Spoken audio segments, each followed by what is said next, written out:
आपका पेशाब इस तरह से बूंद बूंद गिरने लग गया है, तो मैं आज आपको बताऊंगी एक ऐसी बीमारी जो हर आदमी को रिस्क है, और एक ऐसे कैंसर के बारे में जो सेकंड लार्जेस्ट कॉज है डेथ का इंडिया में। सबसे कॉमन कैंसर है सेकंड लार्जेस्ट, और सिक्स्थ लार्जेस्ट कैंसर डेथ का कारण है वर्ल्ड में।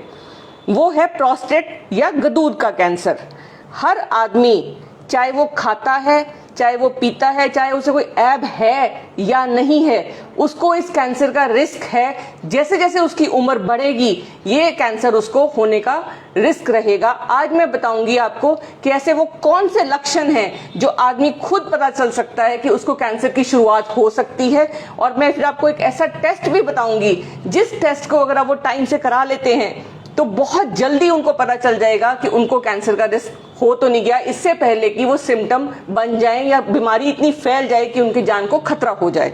पहला, अगर आप पेशाब नॉर्मल कर रहे थे और जैसे ही आपकी एज 40 को क्रॉस करती है, जैसे आपकी उम्र बढ़ती है और पेशाब तुपका तुपका गिरना शुरू हो जाता है, जैसे ही आप जोर और लगाते हैं तो आपकी पेशाब की धार पतली हो जाती है और बंद हो जाती है।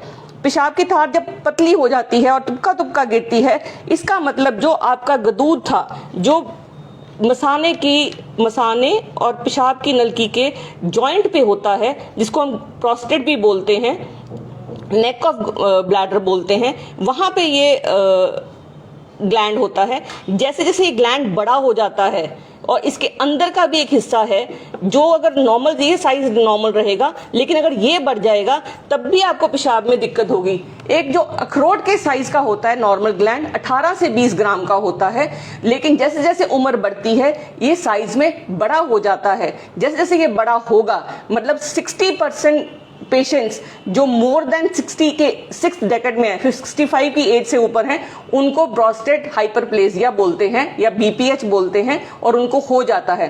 तो इसके लिए बहुत जरूरी है कि आपकी जो पेशाब की, आपको सबसे बड़ी प्रॉब्लम जो आदमियों को आती है वो है कि उनको रात को जो पेशाब की फ्रीक्वेंसी है, बारी बारी उनको थोड़ी थोड़ी देर में पेशाब जाना पड़ता है।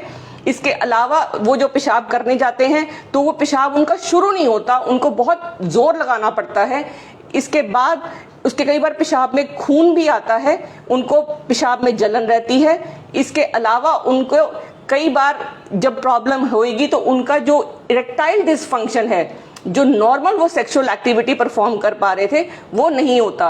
और एक जो सबसे जरूरी चीज है, अगर आपको कोई सिम्टम नहीं है, आपको थकावट रहने लग गई है, आपको कमजोरी महसूस होती है, तो आपको ये कैंसर शुरुआत हो सकती है। इसका कोई लक्षण आपको नहीं होगा, आपको यूरिन का कोई सिम्टम नहीं है, लेकिन आपको थकावट रहेगी, इसका मतलब आपको प्रोस्टेट कैंसर का रिस्क है। और सबसे जरूरी चीज, हड्डियों में दर्द अगर आपके है और कोई कारण समझ नहीं आ रहा, तो इस कैंसर के बारे में टेस्ट कराना बहुत आवश्यक है। ये जो कैंसर है, प्रोस्टेट कैंसर, हर आदमी को इसका रिस्क है, क्योंकि ये उम्र के साथ साथ हर आदमी का जो प्रोस्टेट होता है, जो अखरोट के साइज का प्रोस्टेट होता है, वो बड़ा होता चला जाता है। और इसमें जो 50% आदमी ऐसे हैं जो 60 की एज में आते आते तक तो उनको इतना हाइपरप्लेजिया हो जाता है कि या तो उनको सर्जरी करानी पड़ती है या उनकी दवाइयां करनी पड़ती हैं ताकि इसका साइज कम हो सके।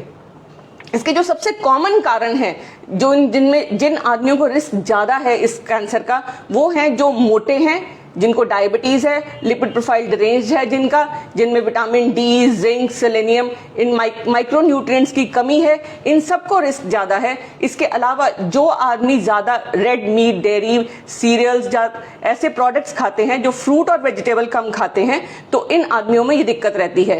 ये जो प्रोस्टेट कैंसर है उससे पहले ये बढ़ता है, जिसको हाइपरप्लेजिया बोलते हैं।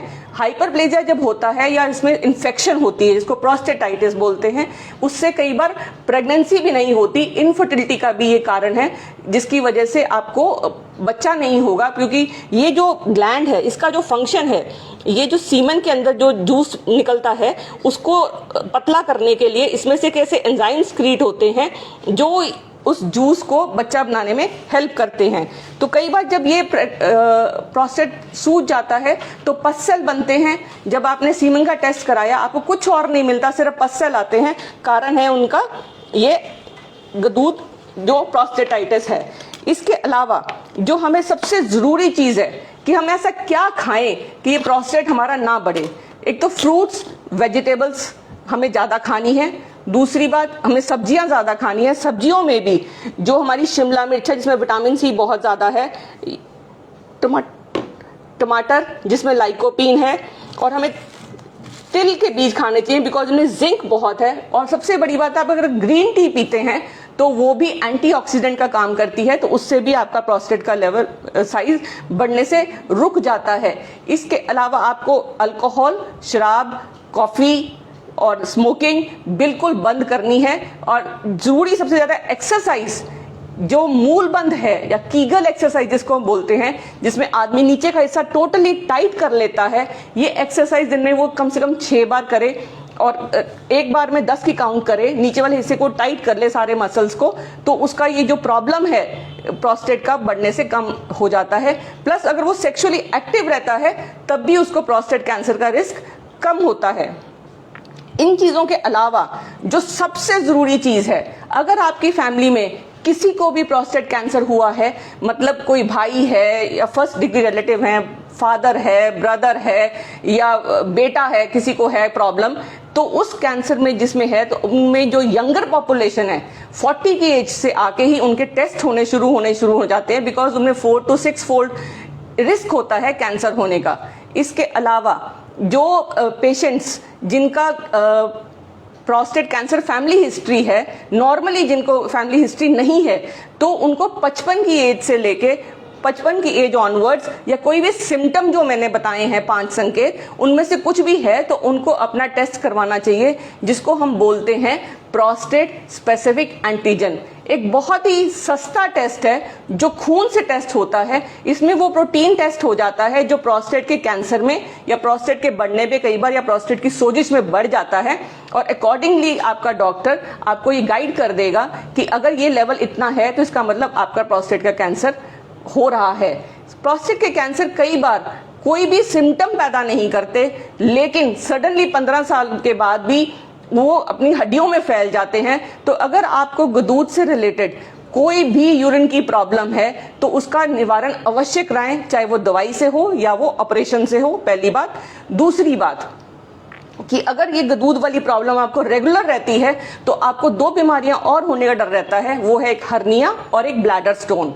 अगर एक छोटा सा जो अखरोट के साइज का ग्लैंड है छोटा सा, फंक्शन बड़े मिनिमल 1 या 2 फंक्शन है, लेकिन ये बहुत सारी बीमारियों का कारण है और पुरुषों की जान लेने की पूरी क्षमता रखता है कि ये सेकंड लार्जेस्ट कैंसर है आफ्टर लंग कैंसर। तो ये बहुत जरूरी है कि आदमी इस चीज को समझें कि हमें अपना जो PSA का लेवल है वो टाइम से कराना है और उसका लेवल चेक पे रखना है, और अगर प्रॉब्लम है यूरिन की किसी भी प्रकार की तो वो उसका हमें इलाज करवाना है। Thank you.